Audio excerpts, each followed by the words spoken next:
and Ella, that was even exhausting just watching it. The entire, can I tell you guys, the entire studio, they were trying what Ella was trying to do planks, stretches and everything. But now I know, anytime Ella messes up on her job, I'll make sure we bring Olumide onto the show to put her in a 6-minute plank. But well done, Ella and Olumide. These are the exercises that you can do in your spare time and in the comfort of your own home without the price of a gym membership. So thank us later. On the program today, on the lifestyle segment today, we have Belema, whose birthday is today. He's the founder of Tasafo Naija. Yeah. Happy birthday and welcome to the program. Thank you. How old are you turning? I'm actually 17, turning 18. Wow.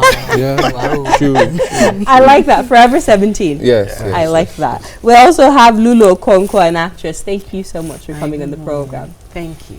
My guest host this morning is Zikora Okwo-Wewan. Yes. Thank you so much for joining me on today's program as well. Thank you very much for having me. The topic today is social media, the new culture social media has bred. Belema, you're the founder of Tasafo Nigeria. Tasafo Nigeria has a hit of about 1.5 million interactors every single day.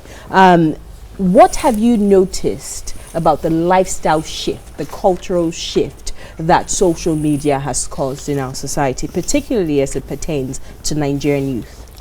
Oh, that's a serious question.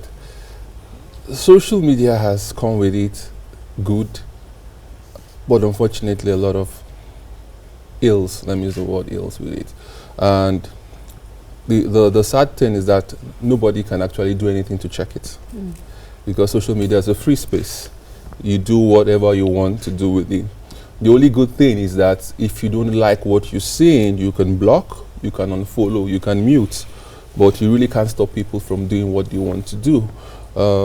In other climes, or even in Nigeria, some people have been able to take good advantage of the social media, but I dare say the culture it's breeding is not too good for our society, and we need to somehow have a voice, right, to speak for those that are doing good, because you can't actually stop the bad, except the owners of the platform remove them from the platform. So the best you can do is to leave and maybe magnify those that are doing good with the platform, because there's a lot of good that can be done with the platform. As seen in, was it last week or 2 weeks ago, where a small child that had a heart issue was brought to social media, actually made that story go viral. Yeah, and in 48 hours, 70 million was raised for that child. That's a good part of social media. This is a child that has been going around since 2017 and has not been able to raise over 500,000. But in 48 hours, social media was able to help the child raise over 17 million. Yes, I got calls from China, I got calls from everywhere. Well-meaning Nigerians got across to me as regards that issue. So that's the good. But there's also the bad. And can I give an example of a bad? Of course. You would have heard about the Asiwaju story on Twitter. Yes. Very painful. So please recap for our viewers who haven't heard of that. Okay. A certain Asiwaju was alleged to have raped a lady in 2017. And these allegations were brought to the fore 2019 January. He vehemently denied those allegations. But he said when the allegations came out, his mom just recovered from heart surgery and died on hearing the allegations about her son. And many images were put up on the media. Sad enough, he could not take the pressure. He committed suicide a week later. Now, why this is personal to me is that I know Asiwaju personally. I didn't know it was him while I was following up the story as a blogger, because the Asiwaju they were talking about was in Ibadan. The Asiwaju I know is based in Abuja, so no, that's not the Asiwaju. Until I woke up on a Saturday morning and I saw pictures going around the internet and rest in peace, rest in peace. He had apparently checked into a hotel in Lagos with 2 bottles of Sniper and drank 1 bottle. And he's no more. And this is quite personal. I was like, what? So you see, cyberbullying, social media has its good and has its bad. And I'm doing something about it. For the first time in Africa, we are starting what is called the Social Media for Social Good Awards, where we'll be recognizing the 100 people across Africa that are using social media positively for positive impacts. It's going to be holding in Lagos on Easter Sunday. And because of these issues around, and I'm a social media person, I see a lot. Just a week before Asiwaju's issue, a lady that follows me on my page just put a message up that in 30 minutes I'll be no more. This is to say goodbye. And I was like, what? I mean, if it's far away, you can say it's far away. This is somebody I know that follows me a lot, a fan on my page. And I immediately put a call. No, I sent a message, she didn't reply. I put a call, she didn't pick. And I sent her a message again. She now said it would be my call. That would be her last call. She would pick and do whatever she wants to do. And I had to call people that are into all this kind of thing to advise me what to say. And I later called and she picked. And her own case was also bad. Why it was not an issue of an allegation, so people cloned some bank's Facebook page and she believed she was actually chatting with the bank. And these people collected her password and all her details and cleared her life savings from her account. And she was like, how do I live any longer? So this is another way, again, you see social media now that is supposed to be for good. Banks are using it to do online banking so you can have easy access to your account, easy access to funds. But people have already turned it again to bad. And somebody, a lady would have committed suicide if not for my intervention. So social media is good, but there's a lot of bad around it. And I think we should start talking about, we should start amplifying the good because we can't really stop the bad. Most definitely. Zafar. Sorry, I didn't get the last part of your story. Her bank's website or the social media handle was... Her bank has an online platform. Most banks do now. You can open accounts online and stuff. So she was interacting with a certain Facebook page that she thought that cloned her bank's Facebook page. Wow. Also, she thought she was interacting with the chatbot. I get me, and she gave all her details.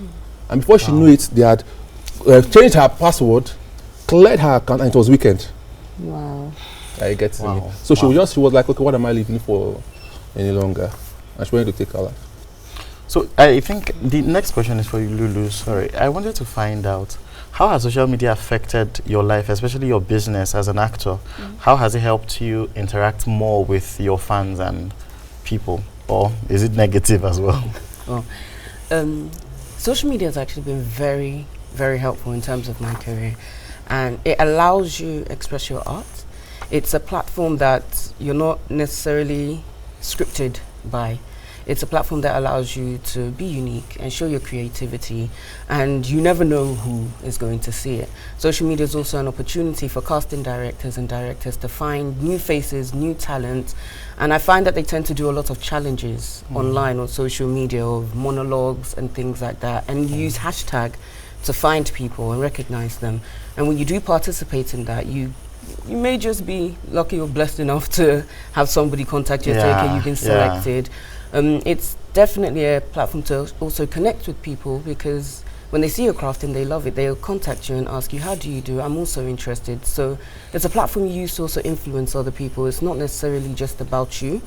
When you stop the mentality of me, and think about what can I do for other people, I think it will remove that segment of depression in you, because when you come out of that mentality of I want this, I want that, I want this to go well for me, I want that to go well for me, and you start thinking more about how you can help other people, the negativity won't really hit you. The negativity you mean on social media? Yeah, on social media. The negativity that comes with social media is a lot easier to handle, well, aside from the bigger aspects for me, which is God, as in like that one, I know that because word is straight and amen, so I don't need to listen to anything else. But social media is a huge platform to get involved, to have information, to improve your art. It's endless, the possibilities. So what advice would you give to younger actresses that look up to you and want to basically put themselves out there on social media, but are also skeptical about frauds like Mr. Tata for Nigeria has expressed? I know there are a lot of stories out there as well about people exploiting the art of these actresses and people who want to be in the entertainment business. So what advice do you give to people who want to join the entertainment business, have put themselves out there, but every day coming in contact with frauds, people who are not necessarily what they say they are? Okay. There are things that jump out at you that is like a cause for concern when it comes to casting. Like if director or producer, if they're asking you for money for the production that they're doing in order for them to hire you, there's a glitch in the system.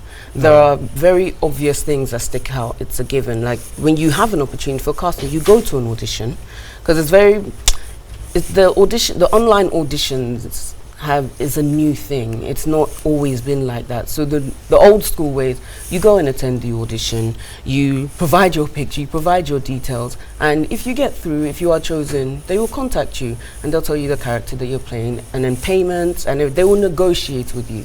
It's not a case of collecting. And also, if ever you are communicating on social media with someone else, it's important that if you are going to arrive on that set or arrange a meeting, make sure you go with somebody and make sure that you have every detail. You have their name, you have the address, you have the, ask for the company's name, Google. Research it on Google. Check the work that they have done. Ask them, okay, what work have you done? Let me research it. It will give you a background knowledge. Okay, if you've never heard of this person before, they're not coming up anywhere on Google. Your antennas are very, very high. Let me find out. And if you really, because I understand that it's difficult to break through in the industry. Everybody wants that big break, but don't be so desperate as to want to take any ends or any means to make sure that you make it, because it's the desperation that will end you in trouble. When you believe in your craft, believe that you are gifted and talented, believe that there is not a duplicate of you, and believe that you can offer what other people cannot offer. And when you believe in yourself, it's less likely that you end up in fraud in your situation. And I think you just mentioned the core of what I personally believe is the cause of the negativity on social media: desperation. Yes. Everyone wants to be seen and heard, regardless whether they have anything important to contribute. You know, everybody wants to be popular. They want many likes, they want many views, they want many followers. So they do anything and everything to get that. As a matter of fact, I mentor a bunch of young girls, and the question always is, how do I increase my social media following? And I said to them, that should be the least of your priority. Think about what you're passionate about and let that sell you. Let that be your brand, let that be your focus. Then you see the following come thereafter. You actually have to find something it is that you're good at, something it is that you're passionate about, before you think of all these other things that come with it. So that's why the conversation today is very integral. The culture that social media has created, this culture of I need more followers, I need more likes, I need more viewerships. They're making not just our young women, but the youth population do desperate things, post half-naked pictures on social media, post videos using profanity and all these different behaviors that we didn't see before the advent of social media. So Belema, I'll bring you in here again. How do we train our children that whatever it is you post online is going to be there for life? For example, Congresswoman was running in the last elections in the United States last year, and they brought out a video of her dancing, and even from I think Rwanda, the presidential candidate had a video online where she was twerking, and it was released. Yes, she had posted it. I think she sent it privately to somebody,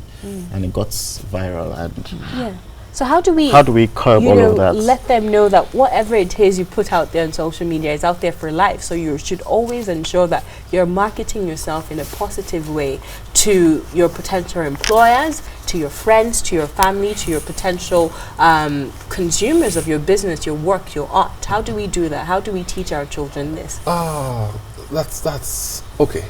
The truth is that most young people really don't care. Wow. They are not thinking of 5 years, they're not thinking of 10 years. They are thinking of their immediate gratification. And this is because they are seeing the life of celebrities on social media. The houses, the cars, this expensive lifestyle. I think what should rather happen is the celebrities should come out and begin to say their stories and their journeys. I've been blogging for over 13 years. I've been on Instagram for over 3 years. And if you want to come up on Instagram today and want to have over 300,000 followers, it's not possible. There is a process. So I think what should happen is that we should take the responsibility, those of us that have influence, because it's our influence that's actually influencing others to do wrong. Yes. Because they see you in a house, they don't know how long you've been working and saving for that house. They see you in a flashy car, they don't know, man, you've been in this business for 30 years. Somebody sees an AY with 2 houses in Lekki and wants to get 2 houses in Lekki and cannot he cannot wait for the process, and because he cannot wait for the process, he delves into Yahoo to get the money immediately and buy the house immediately. So I think celebrities should come out, those influencers, because it's a huge burden on us. That's the truth. Because these people look up to us and they want to live our lifestyle, but they don't want to go through the process. There are days, there are nights without anything. There are nights you invest in yourself, and you said it clearly. Social media, in making some kind of fame from social media, you have to have some value. You have to add value. See, everybody that is doing something good, they are adding some sort of value. And adding value means you have to invest in yourself. People have access online, they don't read. They don't invest in themselves. They don't want to be better at what they do. But they want to make quick money. Everything is about quick money. Indomie generation. I want it in 5 minutes. I want it in 10 minutes. It's bad. And see, what we are not seeing is that in the next 5 years, if it's bad now, just imagine what will happen in the next 5 years. You're talking about girls 18 going totally naked on social media. What will happen when they are 23? They're still growing, for crying out loud. So there's a moral burden for those of us that are gone ahead to tell people that, man, it is not like this. Yes, I have so and so, but it's not like this. And some of the celebrities also paint a false lifestyle. You pose with somebody else's car, they think it's yours. You're flying and you change up your clothes 5 times in the same airline and post it over a celebrities do that. Like you've traveled 5 times. Yeah, one celebrity said that last week. And people think you're traveling 5 times in a year, but you've traveled just once. And people want to be like you overnight. It's a moral burden. So I sit and wonder, why do people do this? Like, why has social media created a culture? I heard this recently, that there's this saying, I better pass my neighbor. Like, you buy like a bigger generator or something just to show off. Like, why has social media created this culture of self-comparison?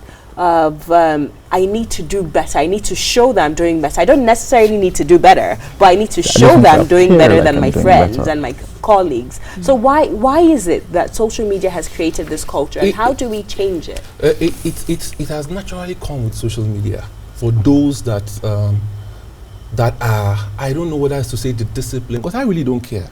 If you follow my page, you notice I really don't care. Somebody said something today.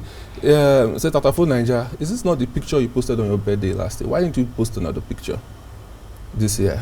And you see, something as small as birthday picture can put a young girl under pressure to do something she's not supposed to do, so that she can go and buy certain clothes, get 10 cakes, go to the studio and take a picture just for the gram. Lulu, let me bring you in here because we're running out of time. Is it better to stay off social media when you hear all these negative attributes of social media, putting pressure on you to do things that you're not necessarily, you can't necessarily afford? Is it just better to stay off social media? And for the parents listening out there, what age is the right age to allow your child sign up for these social media platforms? I would say that if you know that pressure is something that you don't handle well, it's important to know yourself, and it's important to know what your strengths and what your weaknesses are. Be honest. One thing I am with myself is honest. I tell myself the truth, because I won't be doing anyone, I'll be doing myself. So pretense is what leads people to, like we spoke about, suicide, desperation, all of that. So when you check yourself, the problem is that people are more concerned with where social media and the public, with the future that social media and public have planned for you, over the future that God has planned for you. Because if you don't have a vision of where your life is going, that means you're blind. So people will lead you in the way that they want. I get what you're saying, but you know that we're at a place where it seems like social media is almost as necessary as food. People need social media right now, and striking that balance between the extent of information I need and the extent of information that's available, how do you balance what you do, because you choose who you follow and you choose what you listen to. So it's not everybody and everything that you will follow, because a lot of information will be coming your way. You can filter that out. Take control of who you're following, take control of what you are reading, take control of the time that you choose to use social media. You make those decisions yourself. Okay, at this time, I'm not going to go on social media. I'm going to concentrate on this. I'm going to concentrate on that. Mr. Belema, just one more question about safety for personal users. As much as we've talked about age and we've talked about balance of all of that, how much information is too much information? Because a lot of times you see Twitter handles that have phone numbers, addresses, tweets that have all of that. I have found people just by Googling their phone numbers.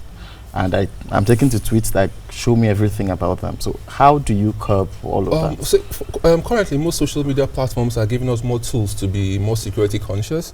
When I remember when Facebook started, you had to put your phone number, it was visible.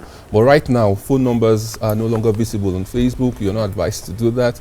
Social media has given us more tools. You can block, you can mute a hashtag, you can do so many things online just to protect your own self, you can also put your page on private, so you basically see who wants to access your page, and you'll go through their profile. Well, you can just do that much on social media. People that really want to get across to you. So what age is the right age for parents who are watching? What age should they allow their children access social media?